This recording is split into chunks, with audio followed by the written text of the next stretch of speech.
views and opinions expressed in these videos are for those of the individuals involved and do not necessarily reflect the official position or views of Point 5 Creative Studios. Content presented is for informational and discussion purposes only. Greetings, and more greetings to you, good people. My name is DJ Holly, and welcome to Point 5 Creative Studios. Chitubu cha content, chitubu chisingapu, chitubu chinoniwane munhu wese, chitubu chakavhenekwa chikaongororwa nana mazvikokota kunzi aiwaka. Chitubu ichi chine content iri healthy, content iri clean, content yakachena, yakakodzera kunge chikonsumwa nemunhu akaita kunge iwewe. Ndosaka uri panapa muzwana nhasi. So if it's your first time here, tanya subscribe button and the notification bell so that you don't miss out on any exciting content uploaded.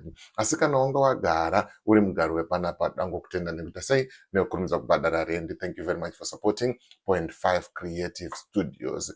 Right, ndadzoka zvakare. Ndakambozvitaura before and I'm going to say it again. Kusvikira zvapinda munzeve menyu, Chivayo haasi Mwari. Chivayo imbavha. Wicknell is a criminal. Ngazvipinde mumusoro menyu umo muzvizive. Then number 2, ZANU-PF haina kana basa newe. No matter how hard you try to support or to defend, ZANU-PF does not care about you. Zvinzwe izvozvo, wozvinzwisisa, wozvigamuchira kuti ndozviripo. Whether you like it or you don't, but that's the reality we are facing right now. ZANU-PF haina basa newe. ZANU-PF iripo pakushandisa. Yapedza kukushandisa yobva yakusiya. Wotambura, worohwa nenhamo. Zvekuti chicken in unoiona kunge Mwari, unoiona kunge wawanirwa nyasha, unoiona kunge goridhe. Imbavha vanhu veZANU-PF. They are criminals, those people in ZANU-PF. Ndasangana this video. I want us to look at this video. This young man, he looks like someone ane potential. Akagona kubatanidza zvinhu zvake nyika kuri kunzi dai nyika yange yakanaka kana kuti dai anga achiziva zvinhu zvekusapota. Ndarwadziwa, ndabatikana. Let's watch the video. Toona kuti how far tapedza kuona video. Tinoda kutanga nekukwazisa kuna Achivayo. Titi makasimba here. Wariseko wapwere kumba uko. Kune isusu hatingataure nyaya dzerugare ba. Sezvamunongoona izvinyatira takapfeka iri. Achivayo. Kuda kubatsirwa kwa Achivayo. Tangoti hedu titange nekukumbiro. Mwana asingachema anofira mudundundu. Isitiri wamwe mayouth. Unyange wamwe wakada kutseka. Ngavhura kutseka haisi purobhurema ba. Ngavatseke kusvika waguta. Pamwe isusu tangotiwo. Pamwe midzimu yedu inogona kuti irangarirawo. Imi mukauya mukatisunungura. Achivayo takuda kufambawo nemota. Achivayo chaiwa chiroto changu kufambawo nemota. Achivayo tibatsirewo kuno. Taneta nekutambura kufamba netsoka. Tiri vamwe mayuthi. Achivayo tokumbira mutibatsire. Kana mazofungawo mawanirwa nyasha matipo tikati mawanirwa nyasha imunadzodhara mazofunga kuti wanirwa nyasha. Aiwa musazotikanganwa, ndinowo cameraman wangu. Musamukanganwa, ndiye umwe wangu. Atonditiwo ukamboedza pamwe wanonzwisisa. Aiwa tinotenda zvikuru chaizvo Achivayo. Pakaoma, pakaipa, marwadzo ega ega.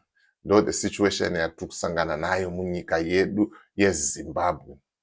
Kuti ukasatengerwa mota naWicknell, ukasapiwa mota neZANU-PF, it means kuti upenyu hwako uri kutofa uchitambura. But let me not say that in that way.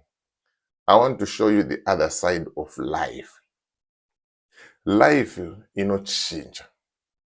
aimbozviziva kuti nhasi Jonathan Moyo achazenge akawanda ndiani. Nemapisiro aita Professor Jonathan Moyo pachirowa 100% local content, ZANU-PF ichipisa vachinyora album ravo rainzi richi reTango Power, rine manhamba ana Tango Power, rainzi chiko iroro, rine masongs akawanda. Baba, inini I've been a music producer for a long time and ndinotofollowa mamwe maworks zvakadaro. Do you know kuti that album roro renhikirikini rePax Afro rakanyorwa naProfessor Jonathan Moyo? Vachipisa kungonyora mabhuku so mapepa. Ombwa waenda kuna baba Isaac Chirwa, big up mudaro wangu Chirwa. Ombwa wangonzi izvi, itai zvamunoita. Chirwa is to come up with all the melodies.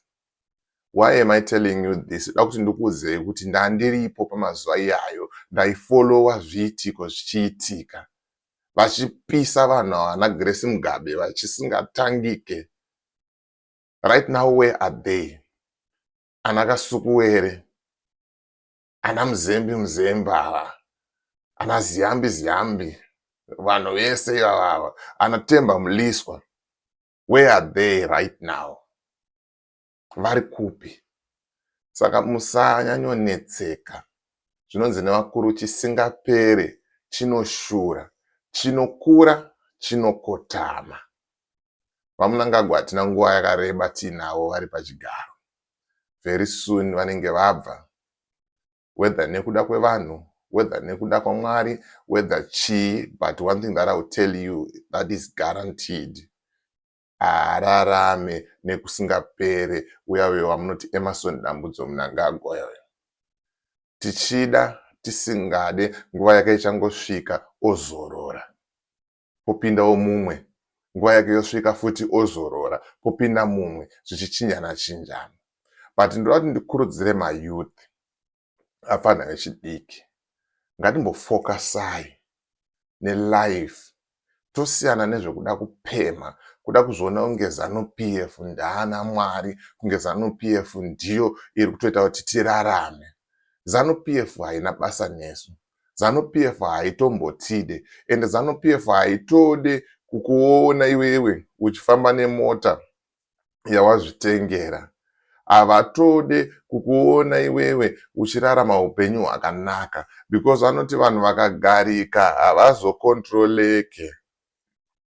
So nyaya huru ndeyekuti ZANU-PF iripo pakuda kukukontrolai, kukutongai. Pane mashoko anowanzotaurwa naadvocate Nelson Chamisa kunzi nyika inoyi inoda mutungamiriri anotungamirira, leading by example, kwete munhu anotonga nechibhakera. Pakangoda kunzi pataurwe anything ongowanzi Zimbabwe yakauya nehondo, Zimbabwe yakauya neropa. And right now we are in 2025, we are still talking about hondo. And ukada kuona vanhu vari kutambura right now, vanhu vari kunetseka, vanhu vari kutamba nhamo, most of them they are in exile right now. War veterans, vanhu vakarwa hondo. Almost half yema veterans ari kupiwa mari right now, ari kupiwa dzimba, ari kupiwa mabhasikoro. Vamwe vacho havana kana kutomboenda kana kuhondo, havatomboiziva kuti yakafamba sei. Vanhu vanenge vangopfekerwawo neZANU-PF ikoko vachiita masaramusi avo ikoko. Saka zvinhu zvinopera, chisingapere chinoshura. Vanofarisa nhasi, vanoita zvavanoita, vanopa vanhu mota, voita sei, vombwa vatisvotesa kuti tine bhusu dzakawanda, tine zvakati zvakawanda, tine mari yakawanda. But mweya waari kufema newandiri kufema zvakafanana. One day muridzi wemweya iwowo akati zvakwana, anongokudzimira oxygen, osiya maziroisi roisi ako. Look at Jinimbe. Jinimbe akafa sei? Akaenda nemota dzake, akaenda nemari dzake, zvinongosara. Zvimwe zvacho zvakutoparara, zvimwe zvacho zvakatotengeswa. Saka muupenyu ngatidzidzei kushanda. Let's learn to hustle, hapana wangu. Let's learn to kutsvaga mari. Wicknell haasi mwari, imbavha. Garai mazviziva izvozvo. Wese akapiwa magift naWicknell zvakataurwa naApostle Chiwenga muchazvirutsa, ende hakusi kunyepa. Wese akagamuchira akadziya moto wembavha. Imbavha, whether you like it or not, imbavha. Wese akapiwa zvinhu. Zivai izvozvo.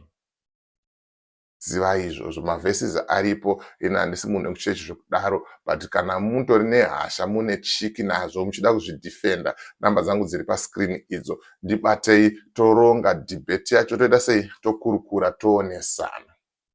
But ziva kuti baba charamba namai charamba, imbavha. Mparinga, imbavha. Dorcas Moyo, imbavha. Ian Ndlovu, imbavha.